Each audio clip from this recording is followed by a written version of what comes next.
Hello dear students of class 11th. Once again I welcome you all in this online video session. So as you all know we are doing chapter number 16 probability. So we were doing exercise 16.3 to Cambridge we were studying probability, the formula which is very basic which you have studied in your previous class also, that is number of favorable outcomes upon total number of outcomes. So today the very first question which we are going to do is question number 19 of exercise 16.3.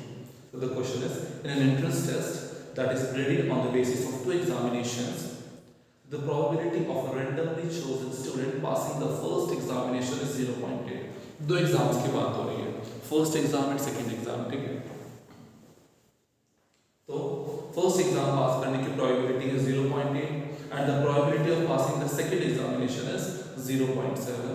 The probability of passing at least one of them is 0.9. What is the probability of passing both? So देखिए, in the last video I have explained you that ये मैंने आप लोगों को आज online class में बताया था, ठीक है, YouTube सेशन में नहीं। फिर मान लीजिए दो सेट्स हैं A और B, ठीक है। ये टोटल पूरा पोर्शन क्या शो करता है? A यूनियन B, और ये जो छोटा सा पोर्शन है ये क्या शो करता है? A intersection B। यूनियन का मतलब होता है और A और B, ठीक है, हाँ जी, या तो A हो या फिर B हो। और एंड का मतलब होता है इंटरसेक्शन, ठीक है, मैंने बताया था आपको। और मींस यूनियन और एंड मींस इंटरसेक्शन। और means union and means intersection. Okay, so keep this thing clear. Now see, अभी क्वेश्चन में आपको सबसे पहले क्या गिवन है? अब देखिए, यूनियन का मतलब क्या होता है? ए भी चलेगा और बी भी चलेगा, आइदर ए और बी। और इंटरसेक्शन का मतलब है दोनों कंडीशन सैटिस्फाई होनी चाहिए, बोथ ए एंड बी, ठीक है। तो सबसे पहले आपको यहाँ पे एक प्रोबेबिलिटी गिवन है फर्स्ट एग्जाम की पास करने की प्रोबेबिलिटी, ठीक है। तो दैट इज क्या गिवन है? प्रोबेबिलिटी ऑफ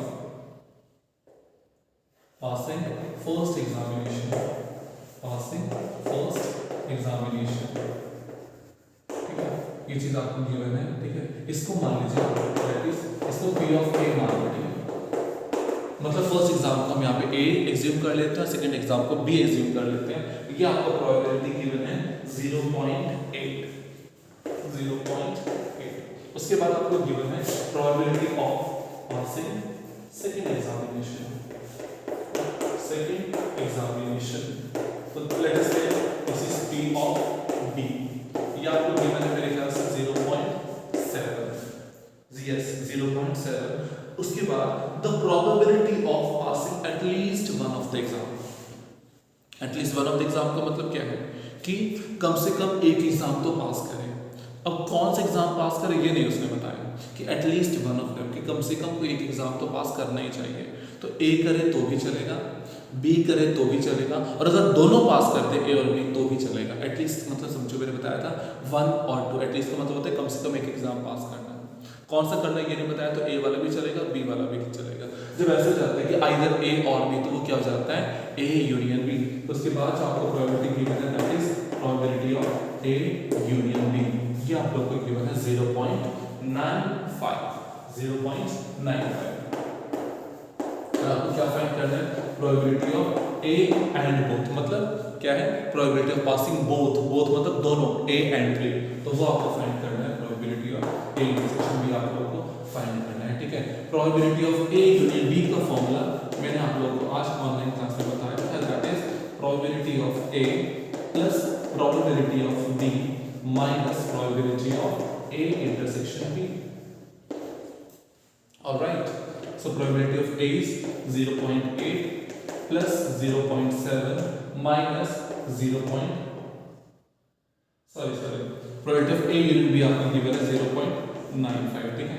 ये चीज आपको निकालना है, तो याद किस रहेगा?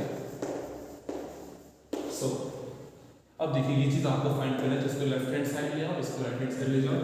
तो probability of A intersection B will be equal to, इसको ऐड कर लो, कितना हो जाएगा? 0.8 plus 0.7 will be 1.5, ठीक है। 1.5 माइनस 0.95, तो ये कितना आ जाएगा? 1.5 से 0.95 माइनस कर दीजिए, कितना हो जाएगा? 0.05, 0.55 will be the probability of passing both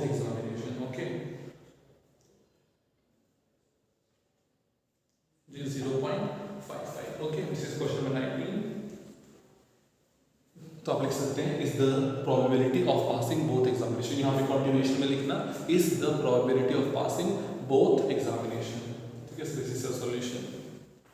question number 18, 19, 20, 21 same इसी टॉपिक से ऊपर बेस्ड है, और means union and means intersection. ठीक है, और एटलीस्ट वन ऑफ देम होगा तो दैट इज आल्सो यूनियन। ठीक है, according to the meaning of that.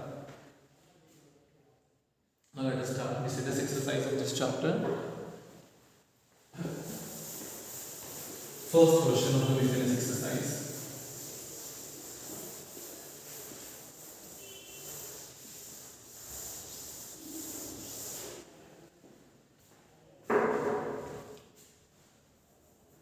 It's miscellaneous exercise.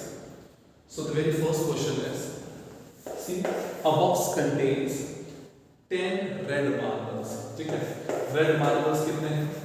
10। उसके बाद 20 blue marbles. Blue marbles how many are having? 20। Then green marbles 30 green marbles. So how many green marbles are there? 30 green marbles are there.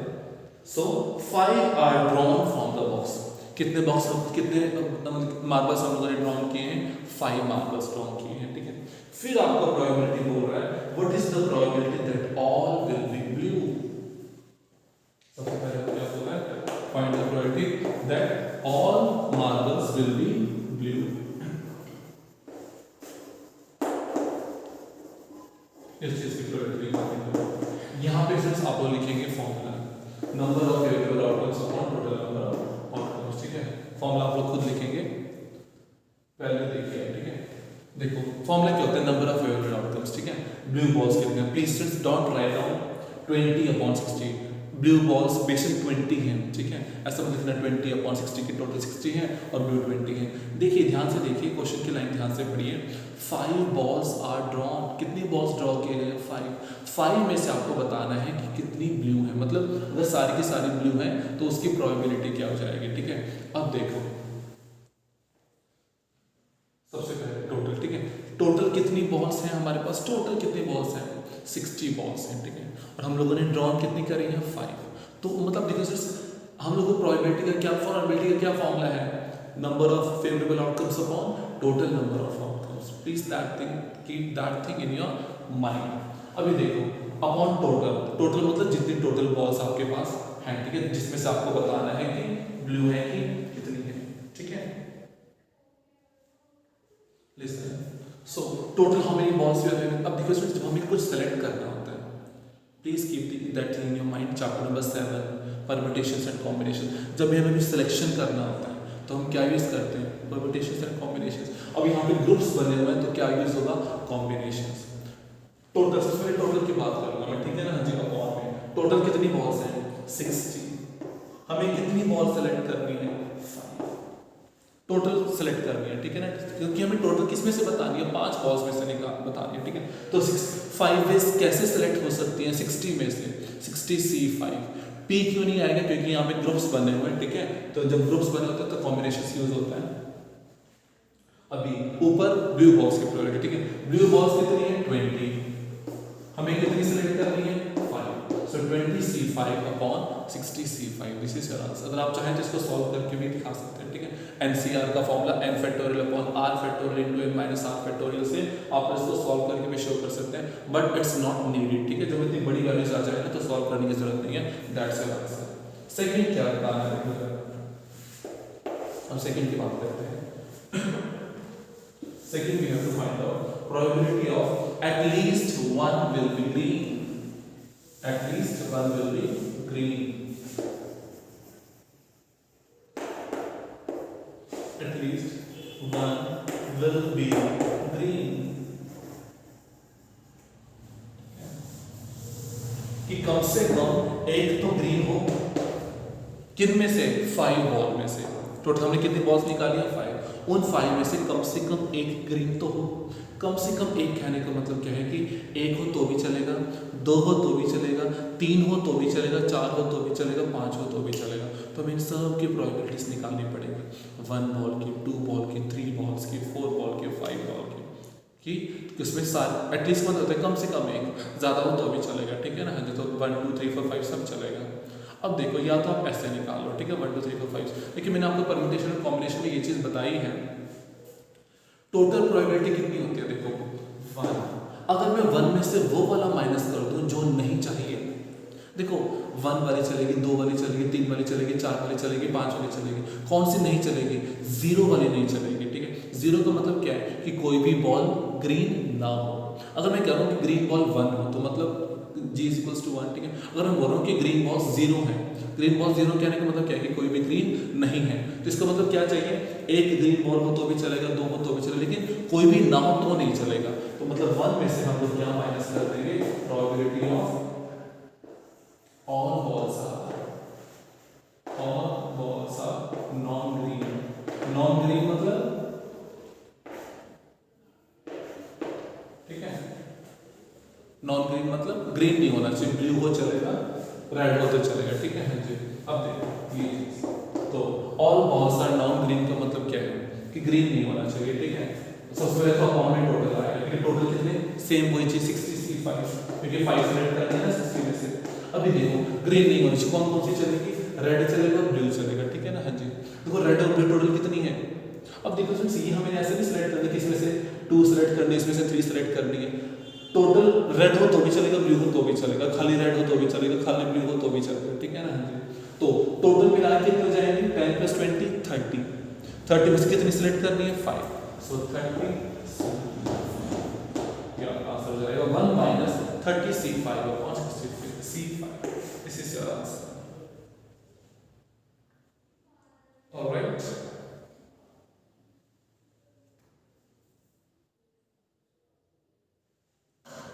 similarly we are going to the second question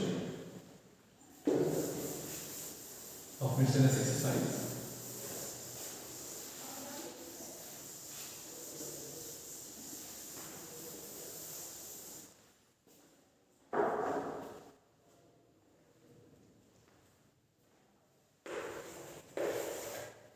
Second question, 4 cards are drawn from a well shuffled deck of 52 cards। 52 cards में से कितने cards निकालने हैं, 4, ठीक है। तो मतलब upon में क्या हो जाएगा, 52 C4, ध्यान रखना, ठीक है। टोटल कार्ड्स कितने ड्रॉ किए हैं, 4 में से, कितने में से, 52 में से। अब what is the probability of obtaining 3 diamonds and 1 spade. 3 diamonds and 1 spade, इस चीज की प्रोबेबिलिटी निकालनी है। पहले ऊपर फॉर्मूला लिखना है, ठीक है। I am not writing the formula but you have to write down the formula in your favourite books as well as in exam also, ठीक है। If you will not write, marks will be deducted. So probability of 3 diamonds and 1 spade, ठीक है। 3 diamonds, सबसे पहले वो total, यहां पे आप लोग फॉर्मूला लिखेंगे, टोटल कितने हैं, 52, इसके लिए सेलेक्ट करते हैं 4, 52 C4। अब देखो स्टूडेंट्स, जब मैंने बताया था आपको परम्यूटेशन एंड कॉम्बिनेशन में कि जब एंड यूज होता है तब मल्टीप्लाई आता है, और यूज होता है तो प्लस आता है, ठीक है ना। तो क्या लिखा गया है, 3 डायमंड्स एंड 1 स्पेड, क्योंकि 3 क्योंकि दो टोटल 4 करने थे, उन 4 में से 3 तो डायमंड होने चाहिए और 1 क्या होना चाहिए, स्पेड होना चाहिए, ठीक है।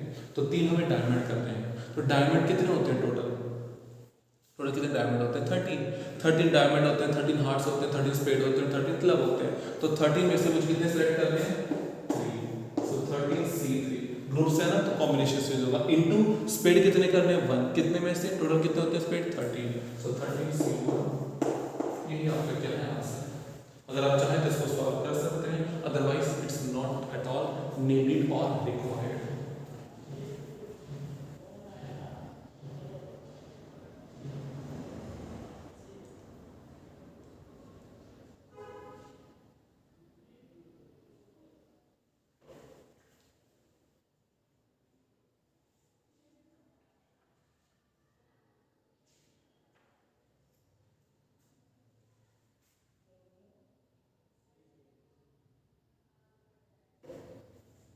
So, third question I have already explained to you in the online class. Okay. So the remaining questions are just based upon either these permutations and combinations or simple concept which we have studied in the previous class, that is number of evaluable outcomes upon total number of outcomes. ठीक है? So you have to complete this exercise whole in your fair notebook. Try these questions. Any problem, contact us on our WhatsApp group. So from my side, this chapter is over now. In the next video, we will start next chapter, either first chapter or second chapter of the syllabus of this NCERT book. So thank you and have a nice day.